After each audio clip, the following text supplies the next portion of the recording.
So our manifesto is: the pub quiz remains a preserve of the patriarchy, and we intend to change that.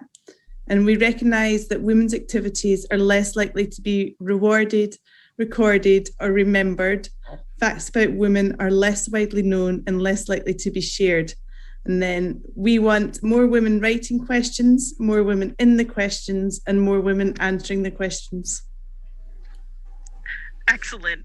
I think among the community of female quizzers that Shanine and I are part of, those sentiments are echoed, and we've been screaming from the rooftops about this. We're really excited to have it in zine form and somebody kind of putting so succinctly what we felt. You know, we were just talking about it. There's this one round I will remember that I think the question was like, or the theme of the round was people whose surnames were also first names.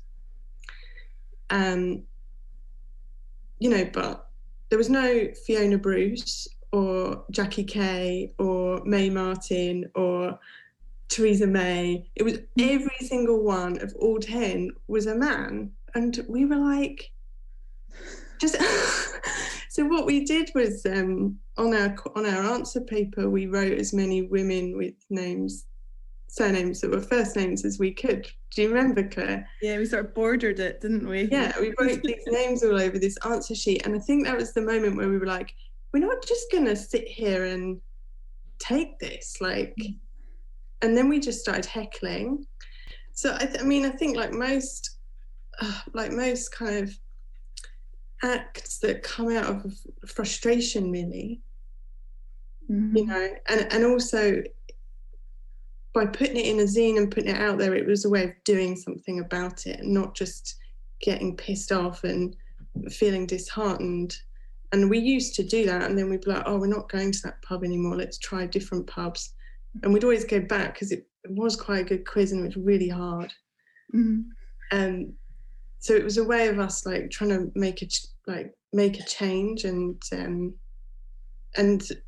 find other people who felt the same.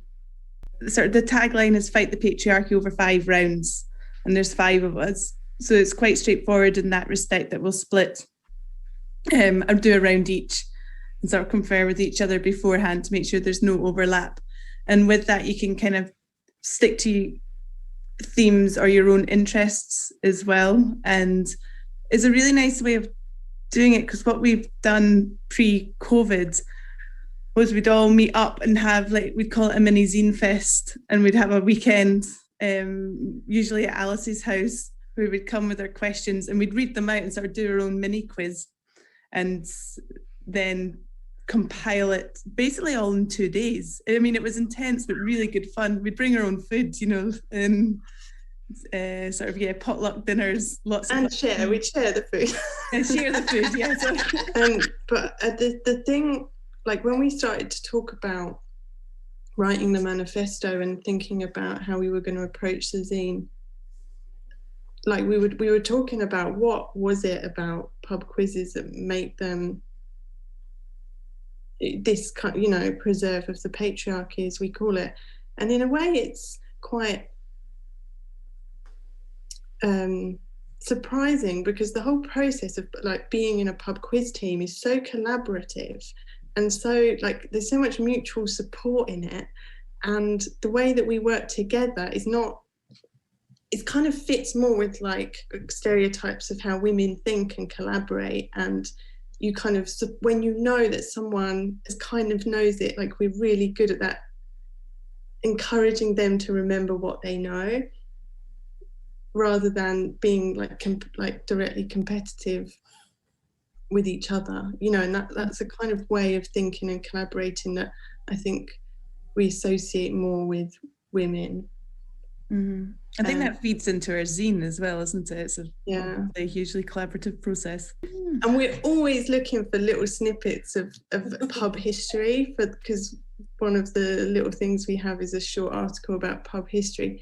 So in the Edwardian times, there was this group of women who were making this feminist zine and campaigning for barmaids trade union rights for barmaids and defending them against Winston Churchill's attempts to ban barmaids because he thought they tempted men into the pubs.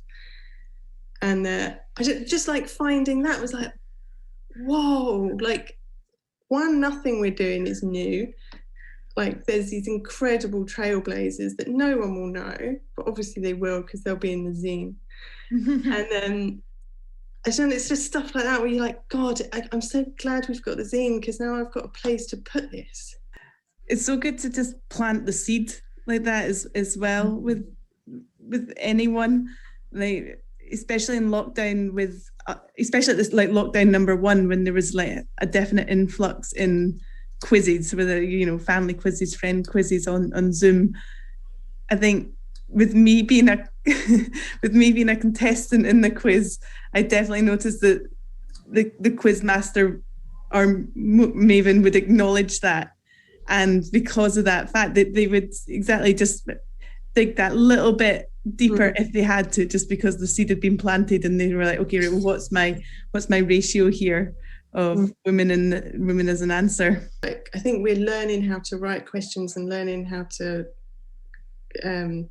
compose them, like issue by issue, right? And I think we're getting better by switching the question and the answer, so you're not always asking what is the name of this person, but it's like you can make it easier and make it more guessable. I think the focus has been even less so in lockdown, but prior to that, quizzes were held in pubs.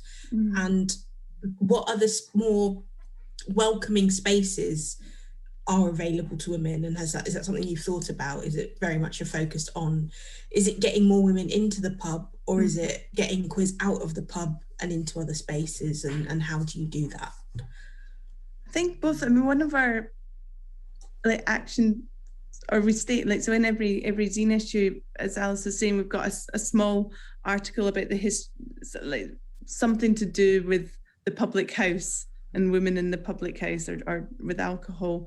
And underneath we make it quite clear that we believe that being a woman in a pub is still a political act, just because it wasn't that long ago that women weren't allowed to share that space. Actually, it wouldn't take a lot to change it a lot. It wouldn't take much to just, I think, first of all, realise how probably unaware you are that you follow such a rigid format of quizzing, of general knowledge of rivers, of geography, and then just, I think once you acknowledge that, then it doesn't take long. It shouldn't take long. It shouldn't be difficult to just. Why is it so hard? Yeah. Sounds like you're doing it, Shanine. Yeah. I'm trying to move away from canals at least. What's men's responsibility in quiz to make this happen and not just leave it all to women? I kind of thought, I had a feeling you might ask me that question, and my planned answer was like, that's not my job. It's not my job to answer that question. Like, that's their job. Like, we're saying what we want. And but then what I really think what men can do is like less. Just do less. Just don't throw your hat in the ring. Just don't take over the quiz. Just let the women write the questions, let the women ask the questions, let the women answer the questions. Just don't. That's a really, really good point. Claire, Shanine, anything you have to add? No, I think that's a great point to end on. Just stop and let someone else do something. We always say, if you don't know the answer, put down a woman. I think that's a really good point. Especially in many of the leagues that we have with free guest rules. If you don't know the answer, say a woman. That's brilliant. And it'll get people thinking about women more.